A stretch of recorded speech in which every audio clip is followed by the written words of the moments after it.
Assalamualaikum warahmatullahi wabarakatuh. Gimana kabarnya semuanya? Sehat?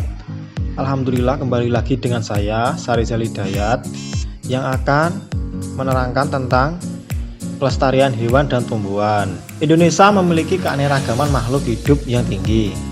Keanekaragaman akan berkurang jika pemanfaatannya tidak bijaksana. Oleh karena itu, pelestarian keanekaragaman makhluk hidup perlu dilakukan. Pelestarian tersebut bermanfaat bagi ilmu pengetahuan dan masyarakat. Pelestarian makhluk hidup juga sangat penting untuk memenuhi kebutuhan masyarakat. Masyarakat dapat mengambil berbagai manfaat dari hewan dan tumbuhan. Keanekaragaman makhluk hidup dapat memperkaya ilmu pengetahuan.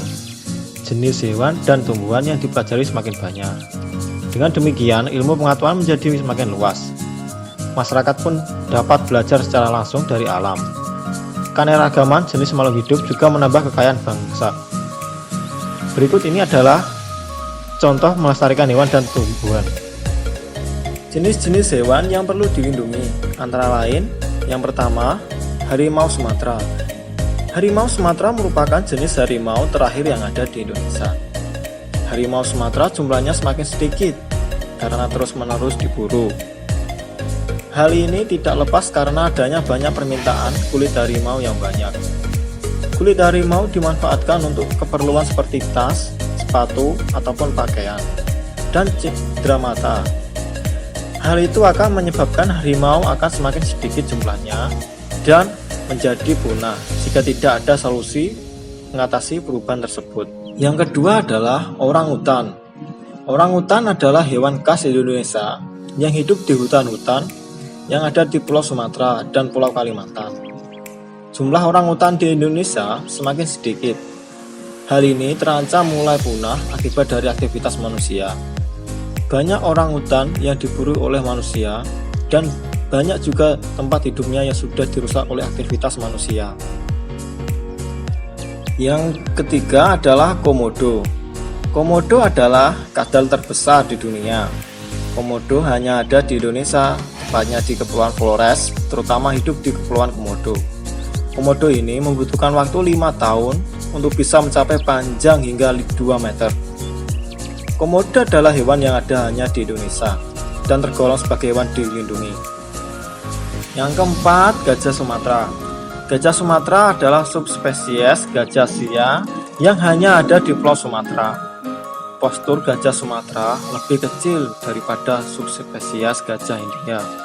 Gajah Sumatera merupakan mamalia terbesar yang ada di Indonesia.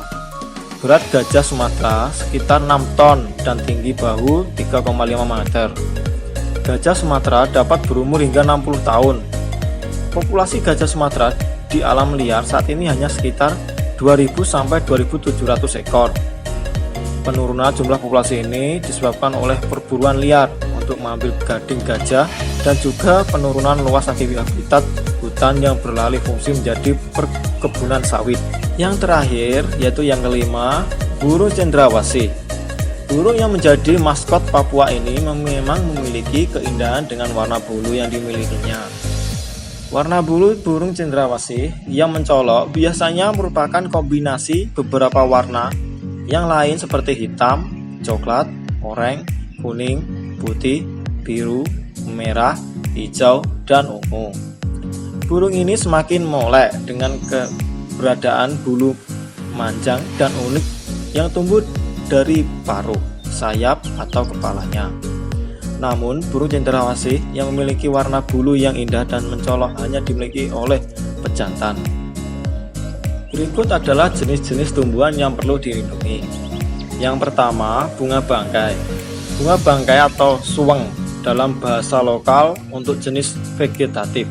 Dengan bahasa lain, Amorpholius titanium Bex merupakan tumbuhan dari jenis talas-talasan endemik dari Sumatera yang dikenal dengan bunga majemuk terbesar.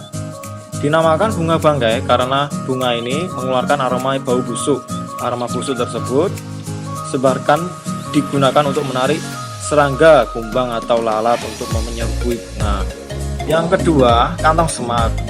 Kantong semar merupakan tanaman yang unik karena memangsa berbagai serangga di dekatnya, yang dalam bahasa Latinnya Neptes, yang termasuk dalam keluarga Mototypic.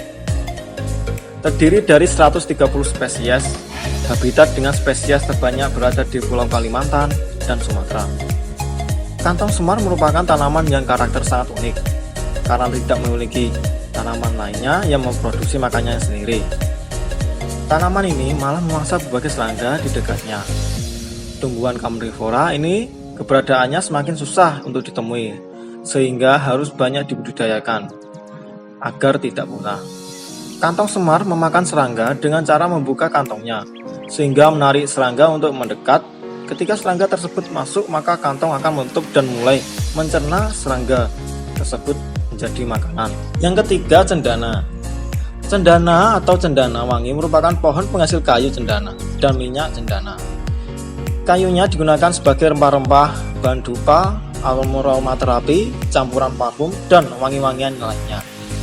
Di Indonesia, kayu ini banyak ditemukan di Nusa Tenggara Timur, meskipun sekarang dapat juga ditemukan. Namun sekarang dapat ditemukan di wilayah Indonesia lainnya seperti Pulau Jawa dan Sumatera.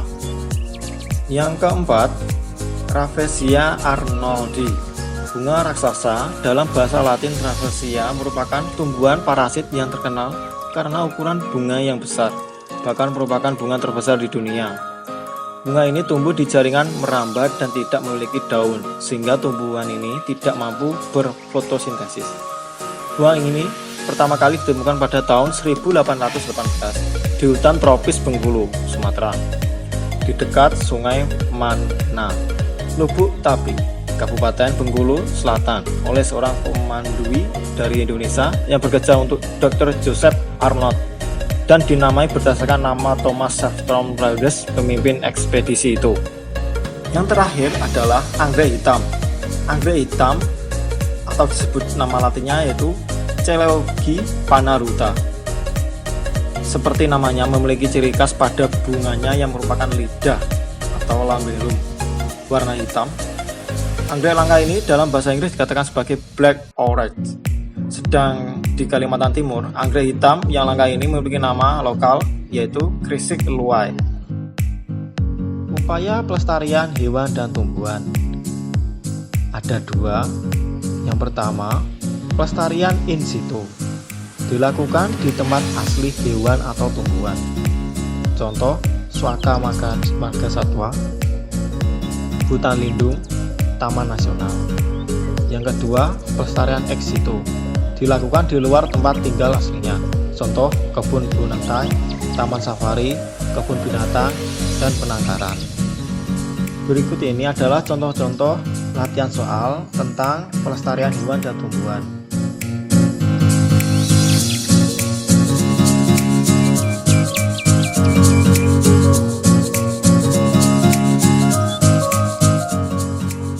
Sekian dan terima kasih video pembelajaran dari saya. Wassalamualaikum warahmatullahi wabarakatuh.